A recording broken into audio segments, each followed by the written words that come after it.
영상 하나 또 올려보겠습니다. 이번 영상의 주제는 조건 만남입니다. 조건 만남이 뭔지 대충 아시죠?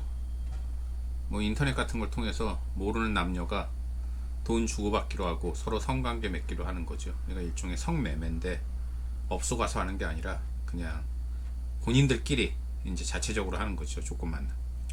조건 만남에 대해서 영화 같은 데서는 좀 너무 좀 미화하기도 하고 하는데 현실에서는 참 안 좋은 점이 많아서 조건 만남의 장점과 단점에 대해서 좀 알아보겠는데, 제가 제 블로그에 조건 만남에 대해서 정리한 게 있습니다. 그래서 그 정리한 거 위주로 해서 한번 설명을 드려보겠습니다. 이 글이 제가 제 블로그에 조건 만남의 장단점 분석이라고 그래가지고 이제 쓴 건데, 이거를 하나하나 보겠습니다. 일단 장점부터 좀 보시죠. 첫 번째 장점은 신선함입니다. 그래서 유흥업소에서 일하는 직업 여성이 아니라 정상적인 직장을 가지고 있거나 정상적인 학교를 다니는 그런 일반적인 여성을 만날 수 있다는 게 굉장히 좀 신선합니다. 그래서 이런 여성들이 성적 서비스는 좀 다소 미흡할지 몰라도 오히려 그런 그 미흡함이나 풋풋함이 오히려 더 큰 매력으로 다가온다고 조건 만남을 이제 즐기는 남자들도 많이 있는 것 같습니다. 두 번째, 설레임. 마치 소개팅처럼 이번 조건 만남에서 또 어떤 그 괜찮은 여자가 나올까 하는 그런 설레임과 흥분, 기대감 때문에 조건 만남을 계속한다는 남자들도 있더군요. 그 다음에 자유로움. 유흥업소에서 하는 건 아무래도 거기 기도 그래서 그 거기 있는 그 업소에 다니는 여자분, 이런 그 업소녀들을 보호하는 남자들이 있죠. 거기에 기도 이래가지고 웨이터도 그렇고. 그래서 눈치를 좀 봐야 되는데, 조건 만남은 1대1로 만나서 모텔 같은 데 가니까 그런 외부인이 전혀 개입을 안 하니까 자유롭죠. 그래서 조건 만남이 좋다는 사람들도 많습니다. 그 다음에 저렴, 가성비인데, 이건 좀 이제 반은 이게 그러니까 더 저렴한 경우도 있지만 더 비싼 경우도 있는 것 같아요.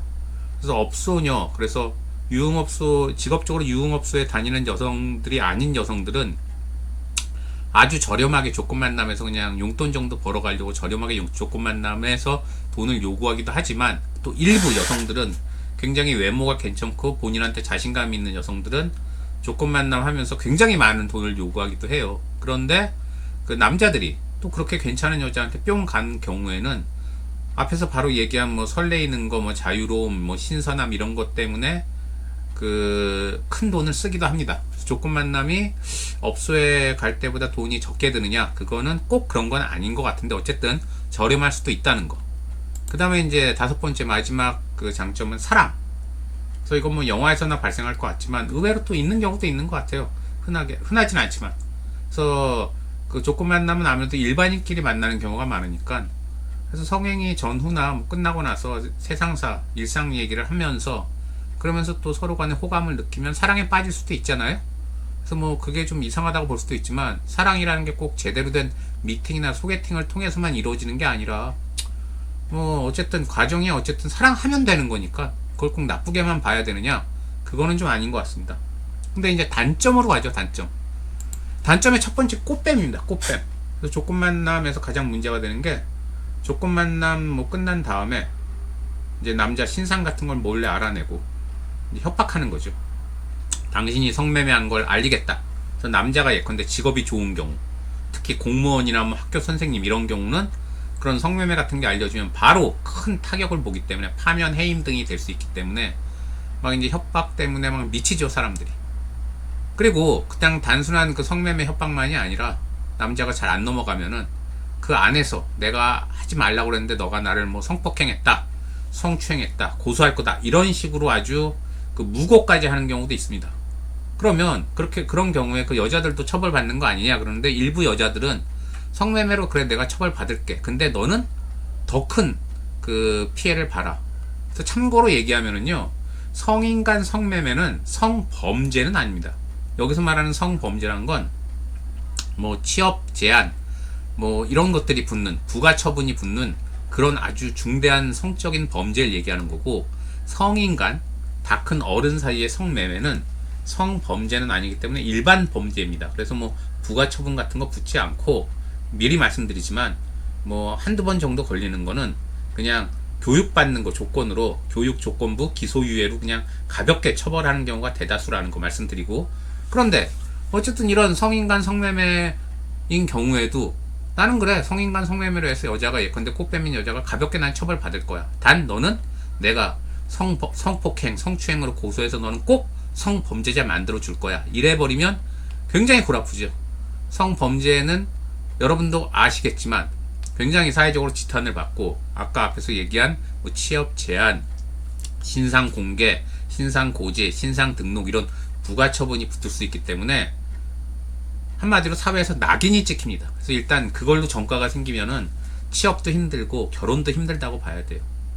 그래서 그게 이제 무서워서 이제 돈을 주는 여자들도, 남자들도 많고, 또 하나 미성년자가 이제 대상인 경우에 미성년자 중에도 보면은 꽃뱀들이 있는 것 같아요. 근데 미성년자들은 성인 꽃뱀에 비해서 훨씬 수월해요. 본인들이 협박하기가. 왜냐?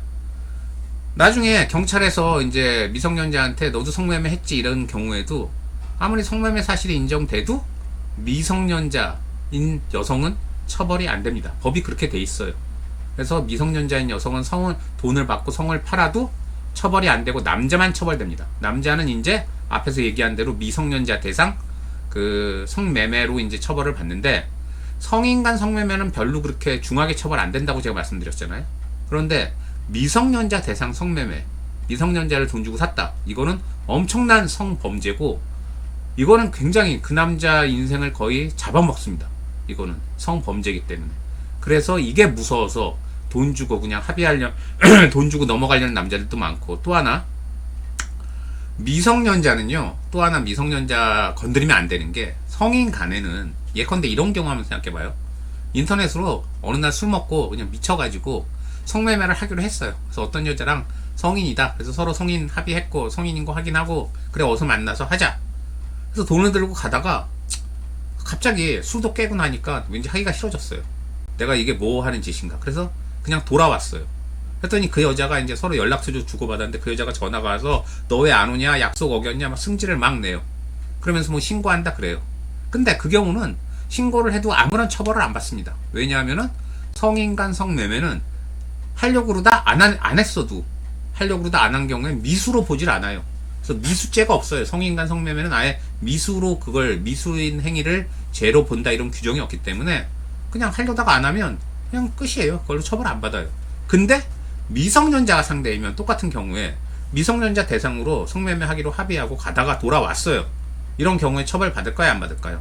받습니다. 왜냐하면은 미성년자를 대상으로 하면은 설사 성매매를 진짜 안 해도 성매매 약속을 하고 어느 정도 구체적인 그 합의에까지 이르면 그게 바로 미수이기 때문에 미성년자 성매매 미수도 처벌을 받습니다. 그래서 미성년자 꽃뱀들이 많은 거예요.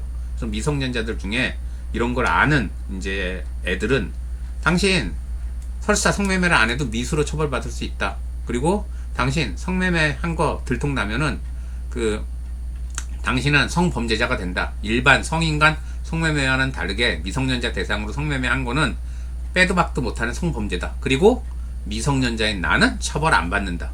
이런 식으로 나와버리기 때문에 굉장히 그 성인들이, 성을 산 사람들이 골아파집니다. 그래서 뉴스에 이런 거 나오죠.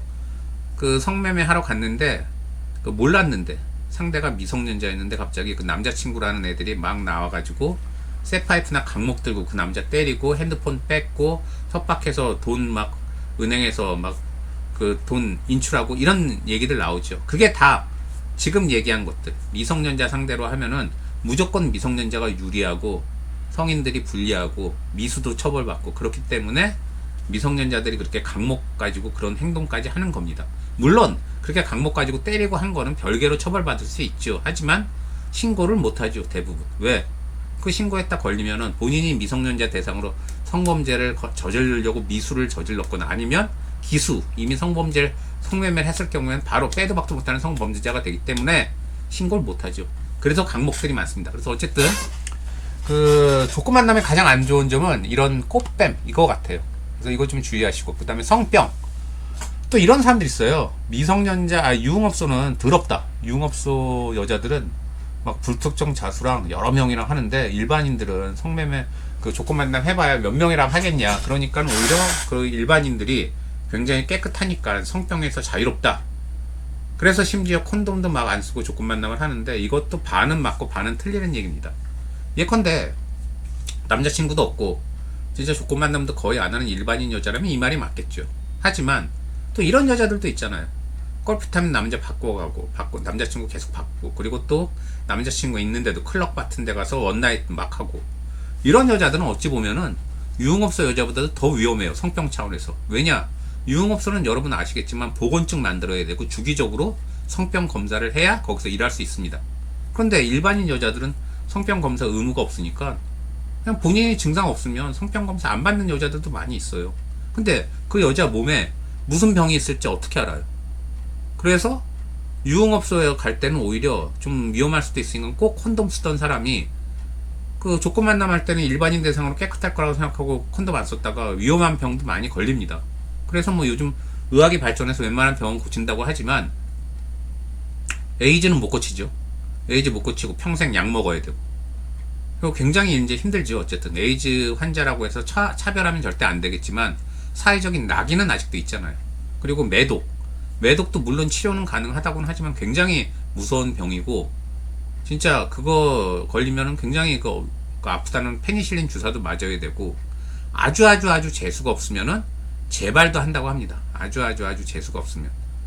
그래서 요즘 일본에 그 매독이 늘어난다는데 그것도 주된 원인이 그 조건 만남이 주된 원인이라고 그러더라고요. 그리고 헤르페스도 뭐 별거 아니라고 그냥 입주위에 나는 그냥 수포라고만 알고 있는데, 그건 1형이고 헤르페스가 1형, 2형으로 나눠지는데, 2형 같은 경우는 성기 주위에 수포가 나는데 굉장히 또 아프대요. 저는 그게 헤르페스가 없어서 모르는데 굉장히 아프고 뭐 관절염 같은 것처럼 이렇게 아프고, 그리고 통증도 오고, 그리고 소변도 잘 보는 게 힘들고, 그리고 자주 재발을 한대요. 헤르페스는 굉장히 자주. 그러니까는 수포가, 생각해보세요.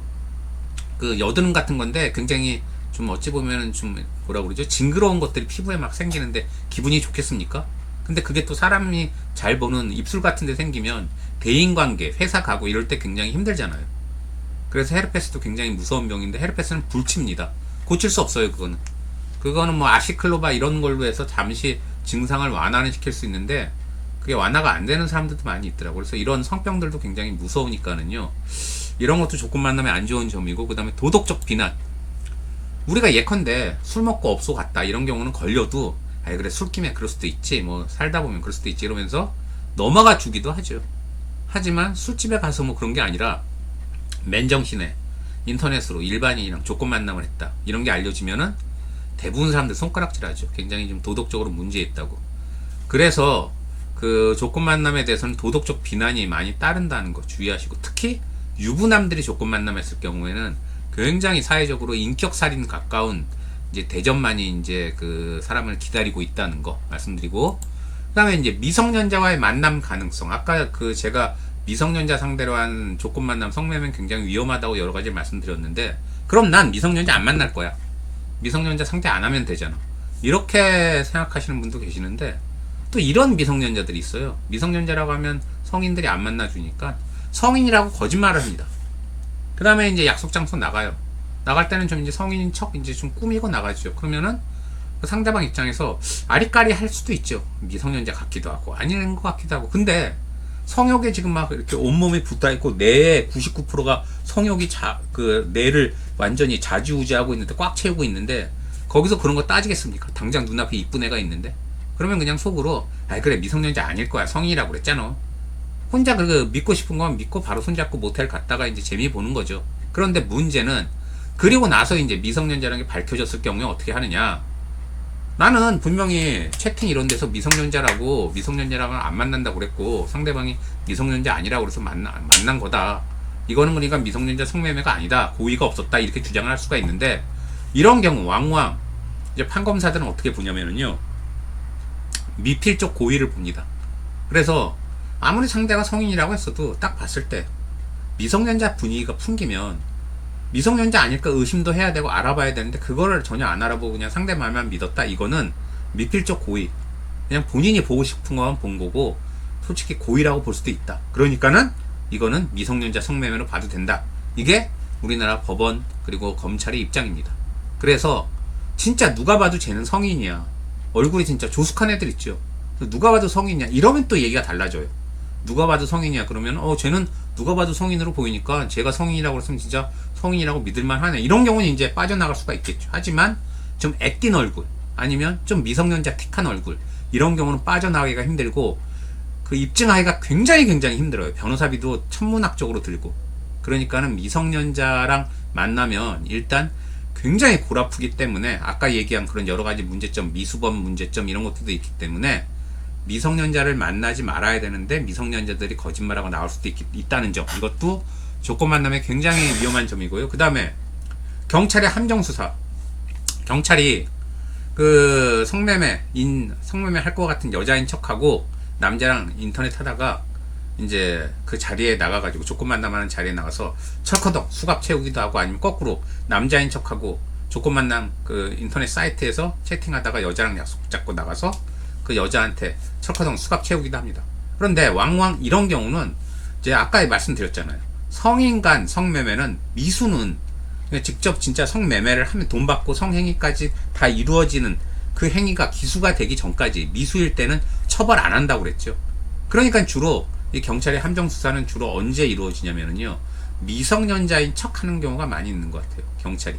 경찰이 미성년자 여자인 척하고 성매매 할 것처럼 얘기해서 남자가 나오면 그거는 바로 잡을 수 있죠. 왜? 아까 얘기한 것처럼 미성년자는 미수인 경우에도 처벌이 되니까는요. 성인인 경우에는 미수는 처벌이 안 되니까 그런 경우에 강력하게 성인들이 저항하고 법적으로 문제 삼으면 경찰이 오히려 좀 약간 불리해질 수가 있죠. 왜냐하면 처벌 조항이 없잖아요. 성매매는 미수가 그 처벌이 안 되니까, 성인 간 성매매는. 그래서 미성년자인 척하고 이런 함정수사를 많이 하는 것 같은데, 이 함정수사에 대해서 불법이 아니냐 이런 말도 있는데, 법원의 입장은 이 함정수사가 그 범죄 의사가 없는 자, 그러니까 조건 만남할 생각이 전혀 없이 그냥 혼자서 조용히 도서관에서 책 보고 있는 사람한테 가가지고 조건 만남 하실래요? 이렇게 꼬셔가지고 조건 만남 하게 하는 거, 그거는 불법입니다. 왜냐하면 의사가 전혀 없는 사람한테 그 불법의 의사를 만들어내는 거니까. 그런데 그게 아니라 조건 만남할 의사가 있어요. 근데 단지 그 사람한테 채팅으로 조건 만남 하실래요? 그러면 난 이미 조건 만남을 마음이 있는 사람이면 옳거니 좋다 하고 나가잖아요. 그렇게 기회만 제공하는 거. 의사가 있는 사람한테 기회만 제공하는 건 불법이 아니고, 의사도 없는 사람한테 자꾸 그 의사를 만들어내는 거, 아니면은 그 사람한테 반강제로 불법을 저지르게 하는 함정수사, 이런 건 불법입니다. 그래서 성매매에 있어서의 경찰의 함정수사는 대부분 합법이라는 거. 그 다음에 추후의 처벌 가능성, 이게 마지막 관점인데요. 지금 조건 만남을 하고 왔어요. 사이도 좋게 잘, 이제 분위기 좋게 돈도 충분히 주고 서비스도 잘 받고 왔어요. 사이도 좋아요. 그래서 뭐 이거 누가 고소할 일도 없고 누가 까발릴 일도 없고 당사자들이 가만히 있으면 누구도 모르니까는요.